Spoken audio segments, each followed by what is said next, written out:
release. We're very much honoured by that. We're, of course, extremely honoured to have Sir Antony Mason and Lady Mason with us this evening. Now, for anybody who is a serious lawyer or a serious legal scholar, you cannot do better than to read the judgments of Sir Antony Mason well, through the years, not just through the last few years, but throughout his judicial career, and not just his judgments, but also extrajudicial speeches and talks he has given. They reveal a very deep understanding, not just of the contents of the law, but of the way the law works, the role of judges in society, and the role of the courts, whether in terms of lawmaking or otherwise. So Antony is, of course, a towering figure in the common law world, indeed the world, and many accolades, many degrees, honorary degrees he has been given, obviously reflect that. He is a giant in Australia. He was the Solicitor, you all know this, he was the Solicitor General of the Commonwealth. He became a judge of the Court of Appeal in New South Wales. He was a justice in the High Court, and then from 1987 through to 1995, he was the Chief Justice of the High Court of Australia. In 1997, he was one of the original members of the Court of Final Appeal, albeit as a non-permanent judge. For the past 16 years, we in Hong Kong have been immensely fortunate and honoured to have had Sir Antony sit with us as a non-permanent judge. His contribution to the law has been nothing short of immense in all areas of the law, in particular in the constitutional cases, the difficult constitutional cases that the Court of Final Appeal has had to deal with throughout the years, especially at the beginning. His guidance and above all his wisdom have been exemplary and continue to guide us. Many people have asked me, does the fact that Sir Antony is here somehow mark a retirement? Not at all. Sir Antony will be sitting with us next year. I am glad that the community has recognised the contribution made by Sir Antony in the Court of Final Appeal by the award of the Grand Bahini Medal, which he will receive tomorrow morning. Without further ado, I want then to leave the floor to Antony. You came to hear him, not to hear me. Invite Antony and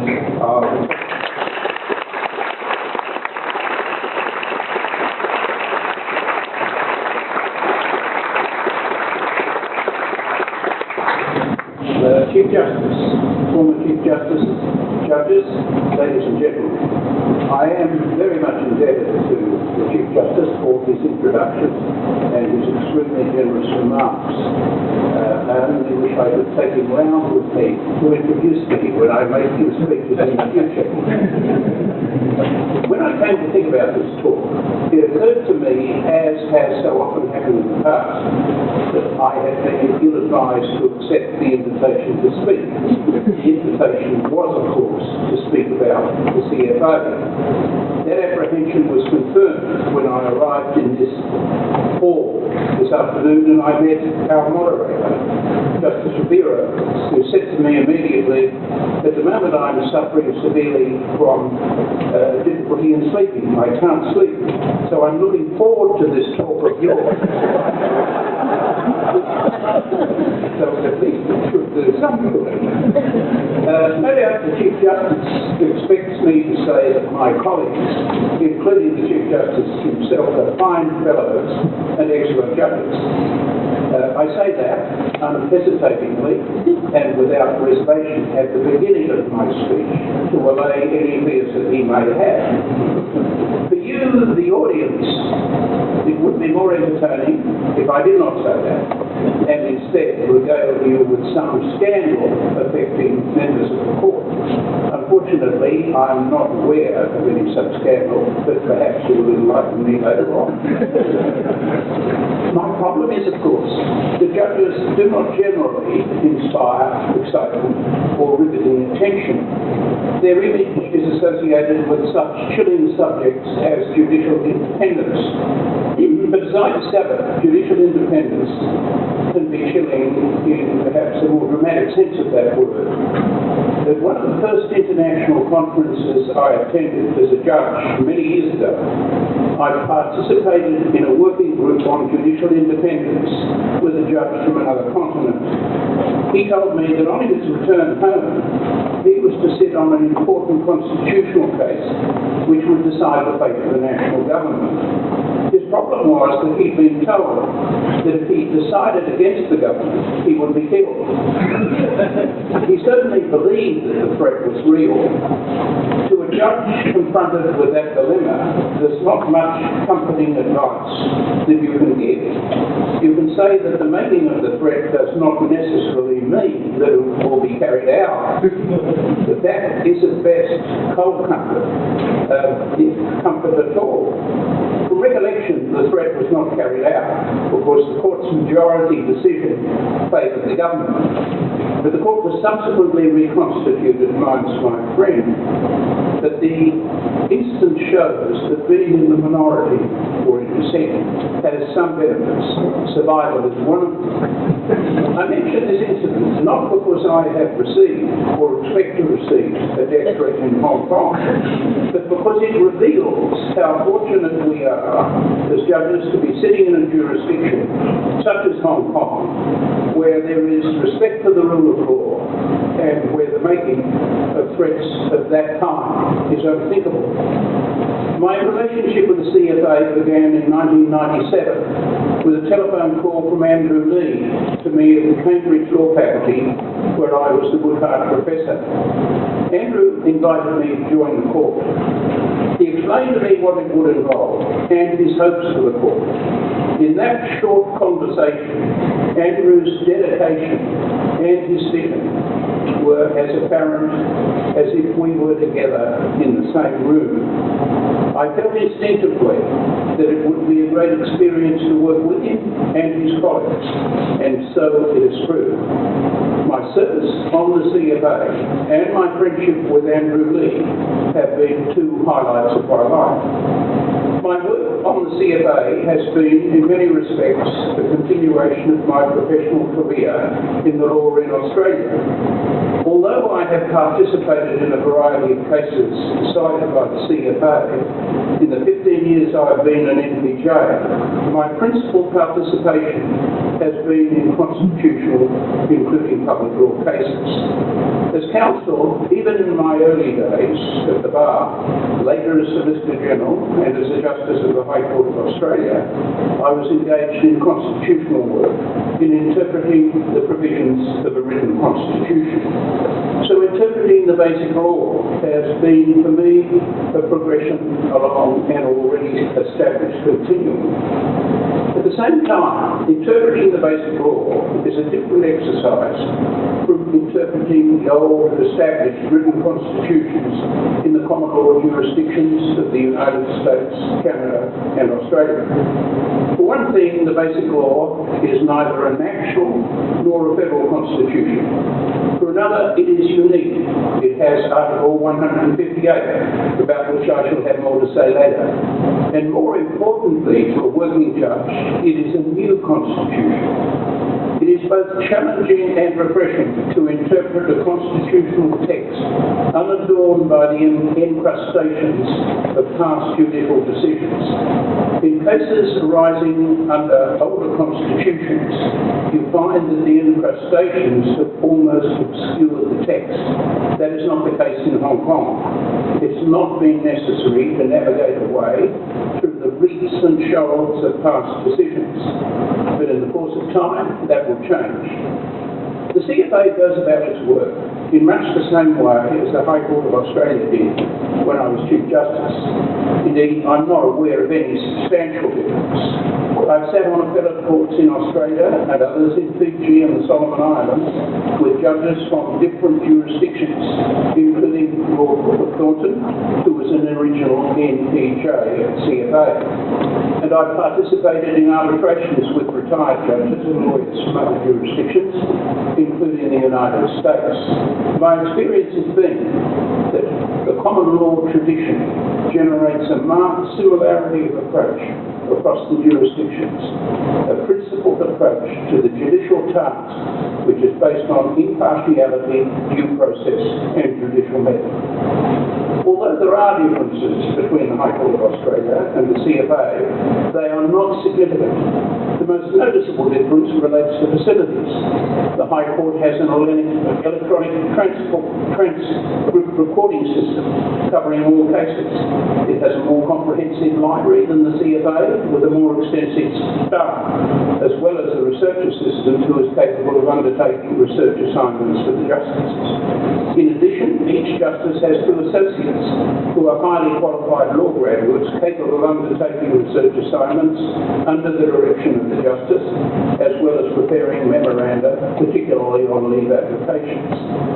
Compared with Hong Kong's judicial assistants, the High Court's associates more closely resemble the clerks or clerks of the US Supreme Court and have a closer relationship with the judges than do Hong Kong's judicial assistants. The associates have a room in the judges' chambers and their contribution to the work of the judge is greater than it would otherwise be.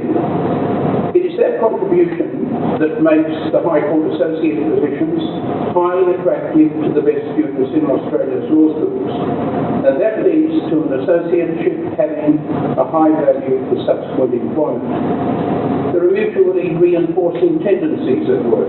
The court secures high-quality graduates for a limited period of time, and they gain invaluable experience at the highest judicial level. One of my former associates was recently appointed a Justice of the High Court of Australia, another a Judge of the New South Wales Court of Appeal, and a third Solicitor General of Victoria. In my time on the High Court, members of the court regarded it as important to maintain contact with the practicing profession and the academic community. It is desirable for any judge, particularly a judge of a final court of appeal, to be aware of community views, particularly the views and perceptions of the legal community. In Hong Kong, it should be possible to replicate the close relationship that exists between the judges and the legal community in the United Kingdom. Another difference between the High Court and the CFA was that in Hong Kong, more use is made of comprehensive written submissions than in my time on the High Court, though the practice there is now as it is here. Comprehensive written submissions enable the judges to give closer attention to the issues before the hearing, a matter of particular importance to a judge from another jurisdiction, such as myself. Comprehensive written submissions are an advantage because they enable the judges more readily, in advance of oral argument, to appreciate the dimensions of the issues, the impact of the arguments on the issues, and any deficiency in the submissions. But the primary purpose of all submissions, both oral and written, is to persuade. My criticism of written submissions, and it is not confined to Hong Kong, is that they are too diffuse and insufficiently crisp and punchy. They fail to provide telling examples which expose the critical question and the consequences which flow from the competing answers. The written submissions read as if their exclusive object is to set out the detail of the oral argument so that nothing is left out. I make a similar criticism of oral argument. All too often, the argument centres on the materials without a compelling focus on the critical questions and the possible consequences which might flow from them. In other respects, differences between courts arise from the personalities of particular judges rather than from any difference in jurisdictional procedures. Some judges are more interventionist than others. Some talk too much, thereby impairing not only the development of the argument, but but also the concentration of their colleagues upon the argument. The judge is best advised to allow arguments to develop before engaging in what I call hand-to-hand combat. After all, the judge's first responsibility is to listen to and understand the argument. Unless the judge understands the argument, he is in no position to evaluate it. In general, the High Court of Australia is more interventionist than the CFA. Judicial interventions vary. Some are simply designed to elicit information or to identify a critical issue or a facet counsel's argument or to satisfy a question lurking in the back of the mind of the judge. Others are designed to point out weaknesses in the argument presented or even to damage or destroy that argument. Counsel are inclined to regard an intervention as being hostile in intent, even when it is designed to assist counsel's argument. Counsel should appreciate that the judicial question, whether hostile or not, presents an opportunity to advance the argument. The art of persuasion, or persuasion is the essence of advocacy, is seen at its best in response to questions from the bench and in the reply where the appellant's counsel has the inestimable advantage of the last word. Very often, a case is won or lost on answers given to questions from the bench. So it is imperative that counsel take advantage of the opportunity presented by these questions. The CFA judgments, in terms of clarity of style, compare favourably with those of other jurisdictions. A point made to me recently by a well-regarded Australian judge. CFA judgments are also mercifully short, at least by comparison with some of the judgments of the High Court of Australia. The CFA judgments make much use of comparative law and cases decided in other jurisdictions. The use of comparative law and the brevity of CFA judgments, and the brevity is relative only, may decrease as the Hong Kong courts build up a Hong Kong corpus of jurisprudence. There is, of course, a strategic advantage in referring to authorities in other jurisdictions, particularly in Hong Kong, where external impressions of Hong Kong judicial making may have an importance for Hong Kong's reputation and standing in the international commercial world. The CFA procedure relating to judgments is designed, if possible, to produce an agreed judgment, whether it be a judgment of the court or a principal judgment agreed to by other judges. In my view, it is the responsibility of a court, if it can, to deliver an agreed judgment, whatever form it takes, or if not, a majority judgment.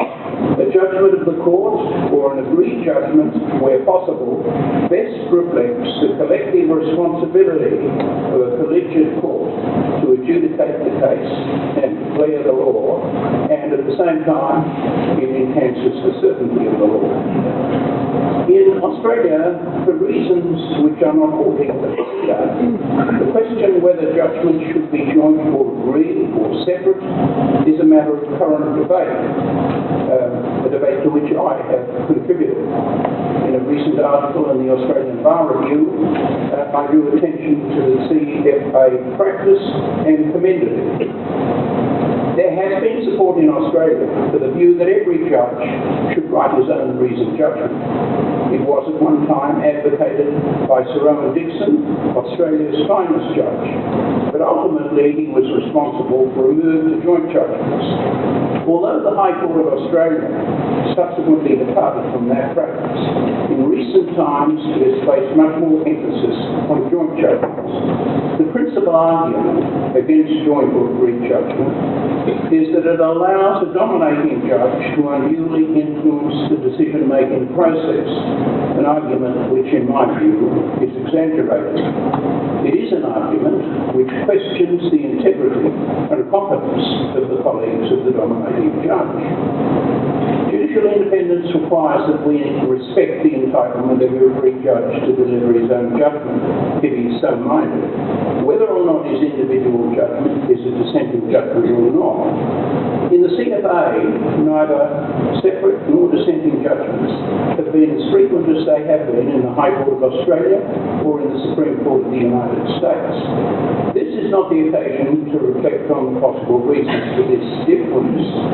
It is, however, relevant to make the point that division within the court in a particular case provides an obvious basis for questioning the correctness of the majority decision. I mention this fact not to deter or discourage dissent, because a judge, every judge, is obliged to express his view of the case. As you know, the practice of the CFA is to endeavour to finalise judgments in the 4 weeks of the sitting in which the cases are heard. The object of the exercise is to ensure that the judgments are signed, if possible, before the overseas NPJ departs from Hong Kong. One advantage of this self-imposed time limit is that the CFA judgments are delivered promptly. The second advantage is that it promotes collegiality, which is a prominent feature of the CFA modus operandi. The third advantage is that the judgments are considered and written while the issues and the arguments have not faded in our regulations. In other jurisdictions where there is no already time, there is the risk that the time of delivery of judgment is set by the judicial laggard, when the recollection of the issues and the arguments is no longer crisp and clear. There's nothing more irritating for a judge who has already circulated a draft judgment than to receive, many months later, the draft of a colleague. The colleague's draft may require the judge who has circulated the early draft to revisit the case and to engage in the laborious task of revisiting all the materials. My reference to the signing of judgments reminds me of my experience in the Supreme Court of Fiji, in a case in which I was sitting with the Chief Justice of Fiji, Sir Timothy Tuivasa, Lord Cook of Thorndon, Sir Gerard Brennan, and Justice Toohey, the last two mentioned being former colleagues of mine on the High Court of Australia. Lord Cook, formerly Sir Robin Cook, President of the New Zealand Court of Appeal, was elevated to the House of Lords as Lord Cook of Thorndon, Thorndon being a suburb of Wellington, with which he had been associated or born. His elevation had occasioned a change in his signature on judgments from plain Robin Cook to Cook of Thorndon. I drew this change to the attention of Sir Gerard and asked him, do you think I should change my signature from A.F. Mason to Mason of Mossman? Mossman being the suburb of Sydney in which I live. Sir Gerard's reply was, no, they will think you are a second-hand car dealer. Now I want to make some remarks about the CFA generally and the CFA as a general court of appeal. The CFA, as its name conveys, is a final court of appeal for Hong Kong, as indeed was the Privy Council.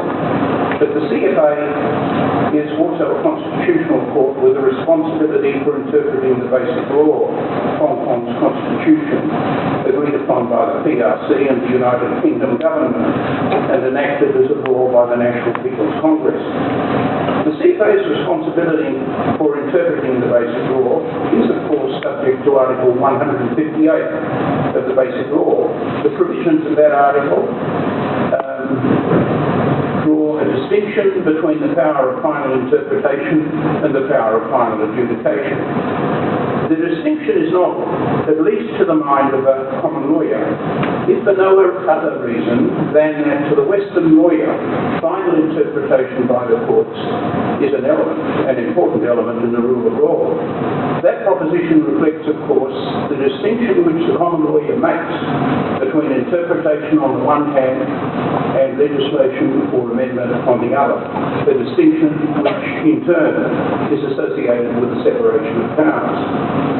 We know that, according to Chinese law, interpretation differs from the common law rules of interpretation and may generate outcomes different, or at least outcomes that are inconsistent with common law outcomes. Moreover, Chinese interpretation may extend to what is known as legislative interpretation, amounting to amendment, a concept foreign to the common law understanding of interpretation.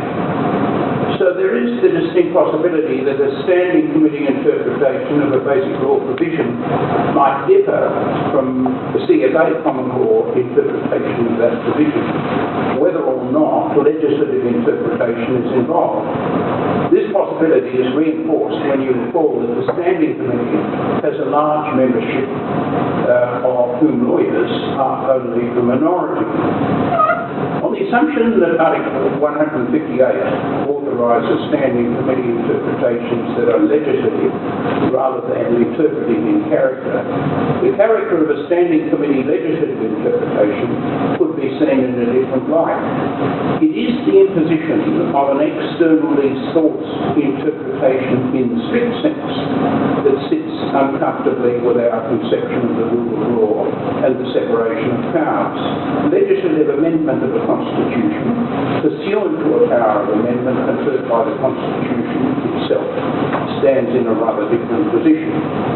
We need to remember that the boundary line between interpretation and amendment has become blurred in recent times, as the cases on Section 3 of the Human Rights Act 1998 of the United Kingdom have revealed. The accepted criterion was, or used to be, are the words capable or reasonably capable of sustaining the meaning in question. That criterion has at times been given a broad interpretation. The scope for freestanding standing committee interpretations is theoretically large. Under the first paragraph of Article 158, it extends to all the provisions of the basic law. Interpretations under the mandatory reference procedure prescribed by the article are more limited.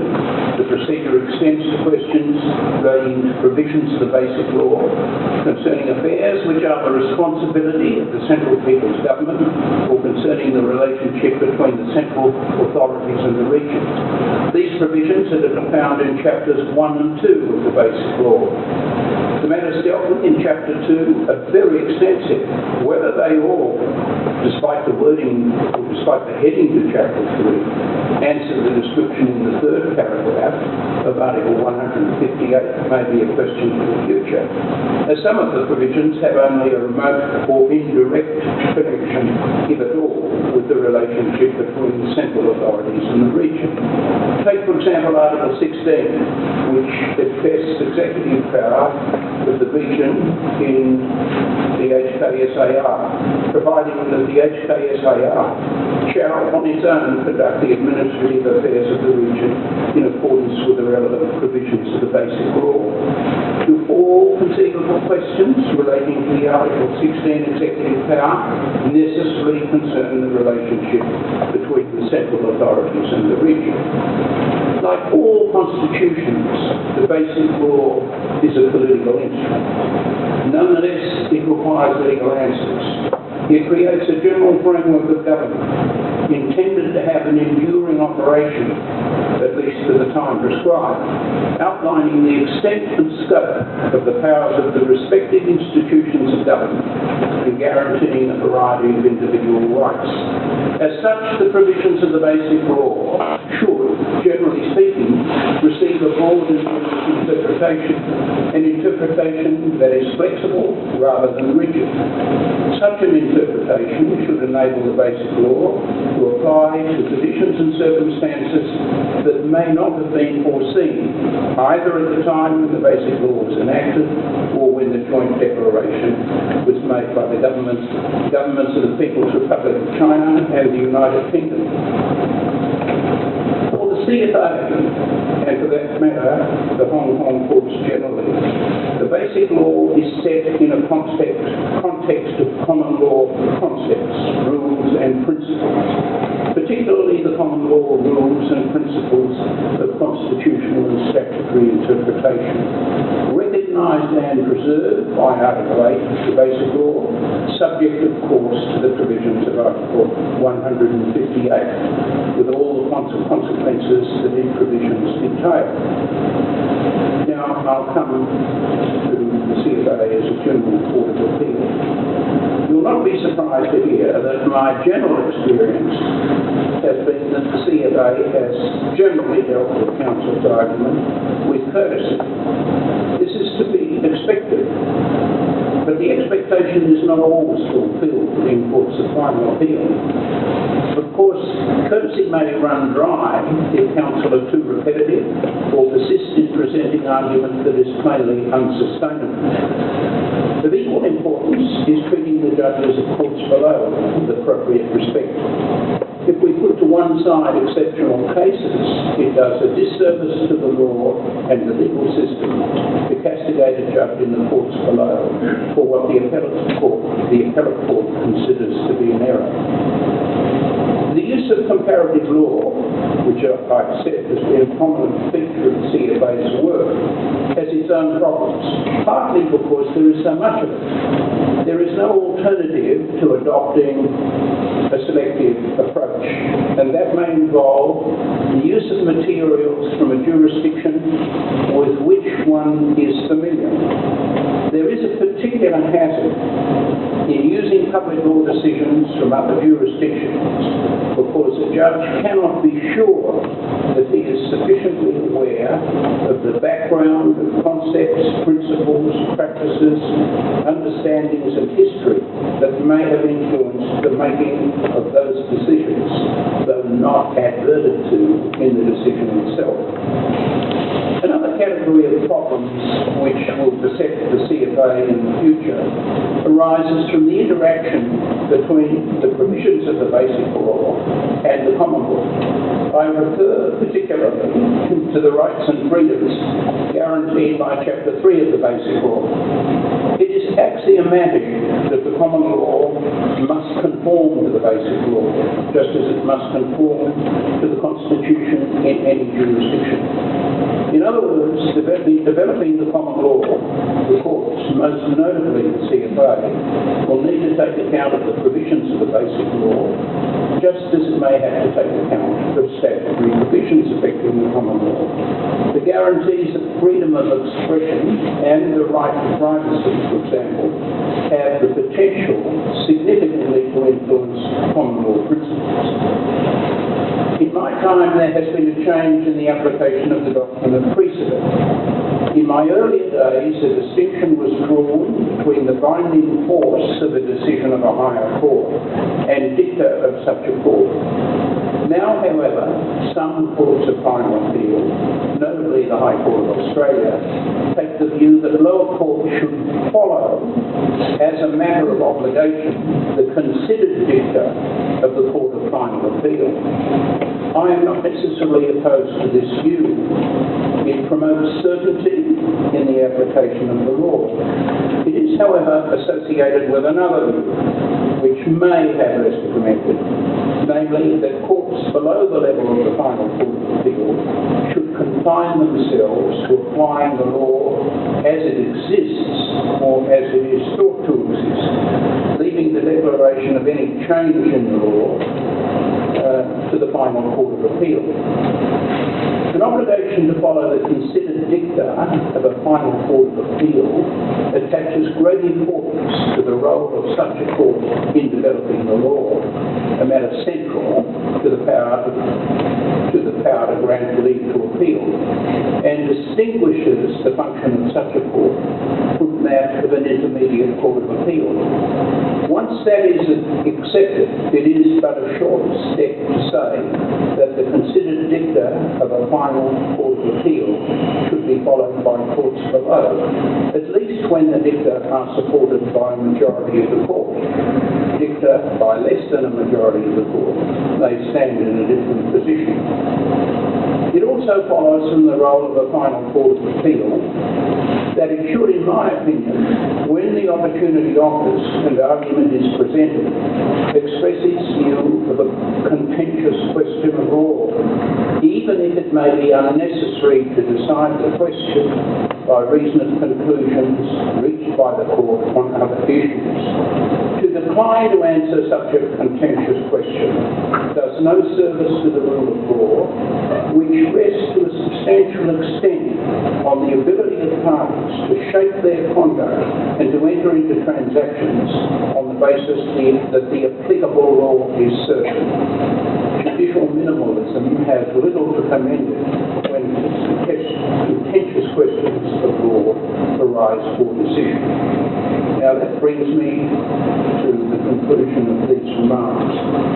In that conclusion, it remains for me to say that it has been a great honour and a great pleasure to serve as an NPJ of the CFA. I have enjoyed every minute of it, or to be accurate, most minutes of it. And I have immense respect for my colleagues on the board.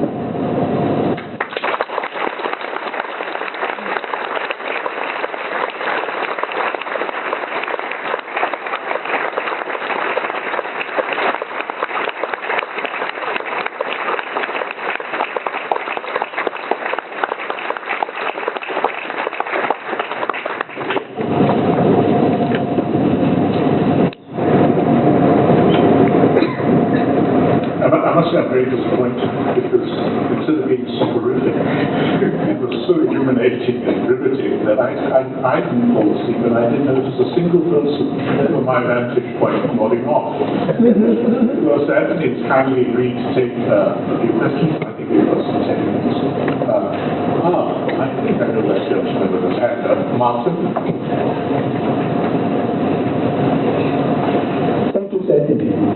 I was a member of the drafting committee and I fought very hard over Article 158. The first time we argued on it was I insisted that paragraph 1 should leave the interpretation of the basic law exclusively to our courts because the common law applies to Hong Kong. And after 2 hours of arguing with the mainland drafters, during the morning break, they persuaded me that I must concede in the way it is now framed in paragraph 1 because it accords with the Chinese constitution. But he said you can continue to fight so that we will in effect delegate the power to your courts. And again I fought for them hard and long over the other paragraph. Finally I lost because I got chucked out of the basic drafting at the end. Now by interpreting the first paragraph of Article 158 as freestanding, that really cuts down all my efforts in spelling out, for example, the articles of the basic law in relation to the affairs of central government, or limiting only to the relationship between central government and the SAR and so on. Again, those two limitations I have fought over. Otherwise, it would be genuine. Now, but if it's freestanding, then the Standing Committee could interpret the basic law when the point arises either before the action is brought or even after the interpretation by the Court of Final Appeal if it is freestanding.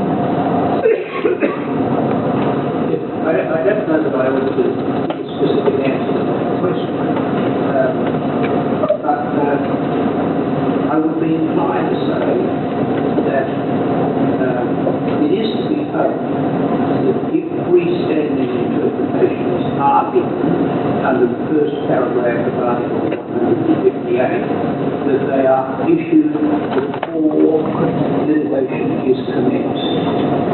I think it may be detrimental to the standing of the courts if, as has happened in the past, the freestanding interpretation is issued after a final judgment of the court system has been made.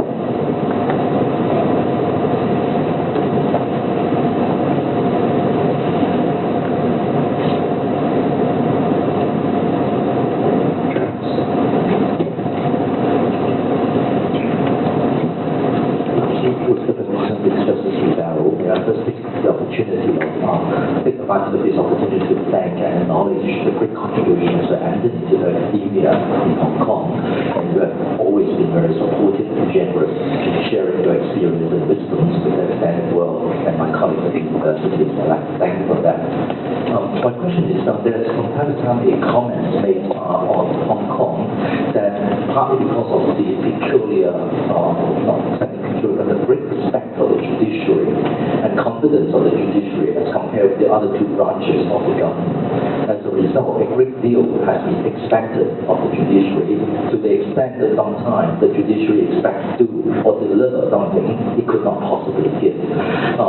Negatively, some may say that the judicial proceedings have been used, particularly in public law cases, to advance political ends. Put it more positively, sometimes judicial proceeding is used to invite the court to be an engine for social changes. So I wonder what your experience or your comments on this remark in light of your experience in the last 16 years of the Court of Final Appeal, and does this thing happen in other jurisdictions from the highest court as well? Well, I think one of the characteristics of the legal system in many jurisdictions at the present time is that people commit litigation in the courts not merely or exclusively to secure the legal answer to a legal question, but for some ulterior purpose. It may be part of a political campaign to secure a change in the law. That's not to say that there isn't an element of purpose that is appropriate in the commencement of the litigation, because the plaintiff will see a favourable outcome in the litigation. But in addition, there is the desire to use the litigation as a vehicle for another purpose. For example, in judicial review cases, to expose the decision-making procedures of the government. Now, in Hong Kong, there is no doubt that feature of modern litigation. There are, of course, additional problems in Hong Kong, and they reflect an element in the question that you asked, or at least in the preparatory affirmative question you asked. And that is that I think the basic law, when you look at it as a constitution, and you look at it in terms of the provisions it makes for the division of powers between the institution and the government, casts a heavy obligation on the full final appeal of the court system, simply because, in a sense, extensive power is vested in the executive government and comparatively less power than you would expect in the legislative arm of government. Therefore, the political process cannot be availed of in the same way as it can in other jurisdictions to produce what might be described as an appropriate or confident political outcome. That in turn, I think,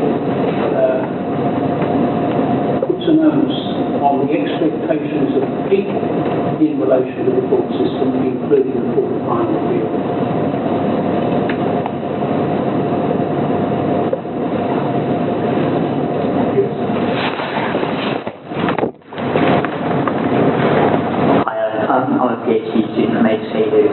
I was just wondering, in light of your unique vantage point of having sat as a judge on the CFA for 15 years and arguably kind of more free than many to speak their mind at this stage, do you think, how confident are you in the continued maintenance and prosperity and health of the rule of law in Hong Kong without any more fundamental political reforms to address those issues regarding the kind of balance of separation of powers and speech? I have dealt with this in an article that I published in, I think it was the Law Review a couple of years ago.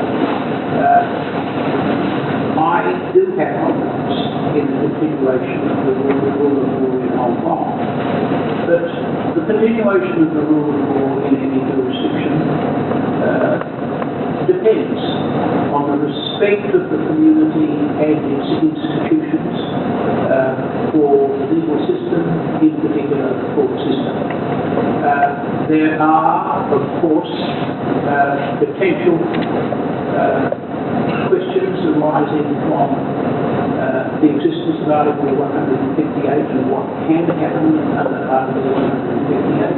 And in response to an earlier question, I indicated how I thought freestanding interpretation should be handled, and that was largely with a view to preserving confidence in the rule of law in Hong Kong. But my own view is that the stakeholders in this entire enterprise, in effect is mainland China and Hong Kong, give every indication that they are sensible, pragmatic people. I think the outcomes are likely to be outcomes which will favour the continuation of the rule of law in Hong Kong.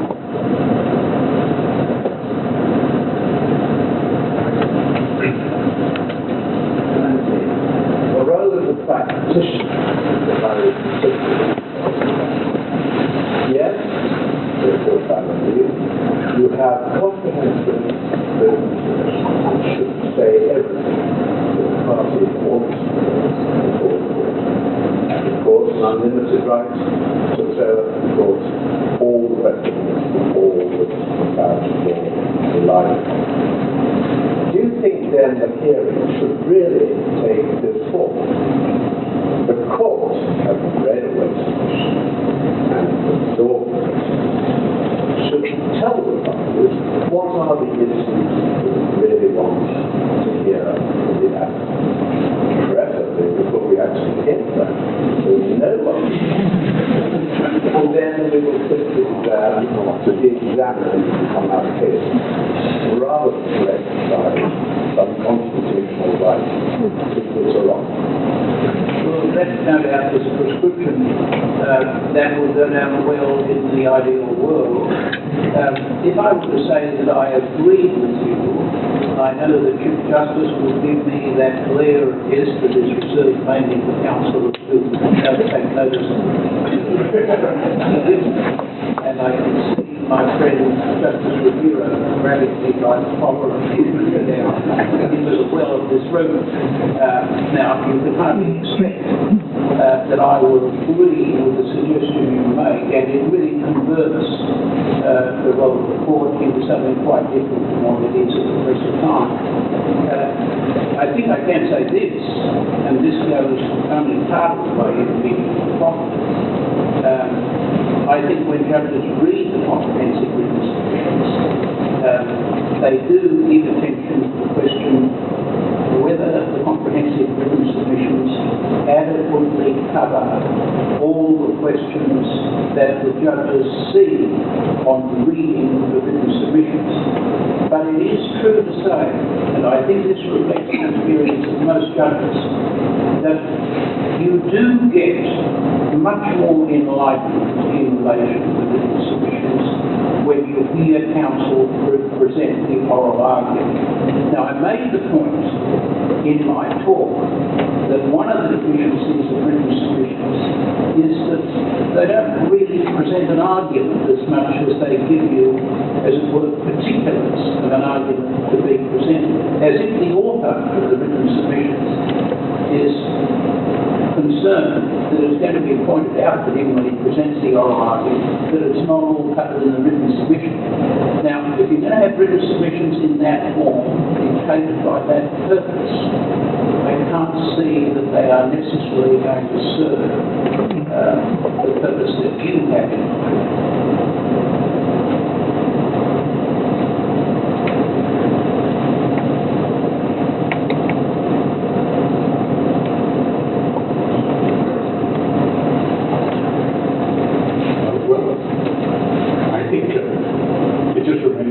What a delightful evening it's been to listen to Sir Antony Mason.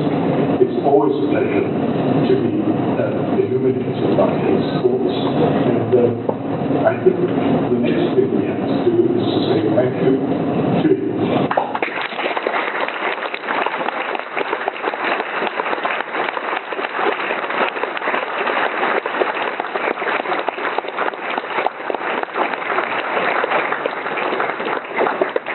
And I think that there are some tricks which Chief Justice has. I think that's downward foot. I don't know where they are. I'll follow Chief Justice.